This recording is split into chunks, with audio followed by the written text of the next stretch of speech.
raspy voice that sounded like an old lady who claims that smoking is what's keeping her alive. "Excuse me?" Jen replied after checking her empty peripherals.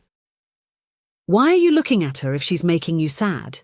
he asked, with a sense of informality she wasn't used to. "Do I know you?" she asked. "Do we just keep asking each other questions?" he replied, thinking himself very clever. "I'm sorry, can I help you?" she replied, kicking herself for continuing the game she had no interest in playing. He narrowed his eyes and she saw a vague handsomeness somewhere around his jawline. "I'll leave you alone. You looked sad, but I didn't think you really were sad, so I was making a joke. But, sorry, I'll leave you to it," he said without a single muscle of his body living up to this promise. "I'm not sad. It's art. It's supposed to make you sad," she said, far too defensively. She felt rumbled. He was a hick. He didn't have the sophistication to forgive her on sight like the others. It reminded her of the time when she, a serious teenager, was asked by a child why her face was all dots, and how the adults comforted the uninjured child but not her. "Is it?" he asked with what seemed like genuine curiosity. "It's art," she repeated knowingly, the upper hand. "I always find the stone ones so creepy.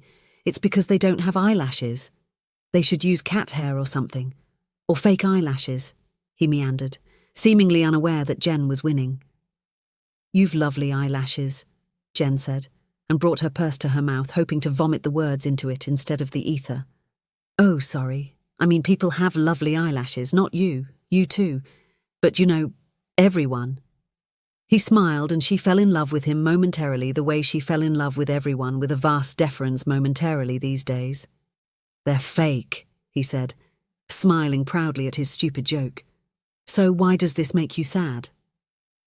She thought for a moment. Thought about wanting to be a statue. To be frozen, voiceless, heartless, childless, but nursing another statue.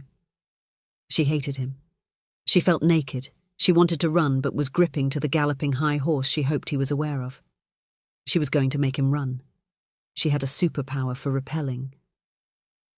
"Because I want a baby, and she has one," she said, more quietly and tenderly than she had planned. "Ah," he replied flatly. She waited for him to shuffle his feet, to check his watch, to answer his phone. She could sense him planning his apologetic escape. She felt him admonish himself for his uncouth lack of awareness, for missing the sillage of her childlessness. He seemed to be gathering himself, the years of manners beaten into him flooding to the front of mind, seeking ground after this calamitous misstep. How to politely, stoically, apologetically extricate himself from this hideous interaction. "Well, if you think that baby's great, wait until you see the size of the horse some soldier guy has in the next room. Come on, I'll show you," he replied, his smile softer but warmer. She stood up and they went to look at a marble horse.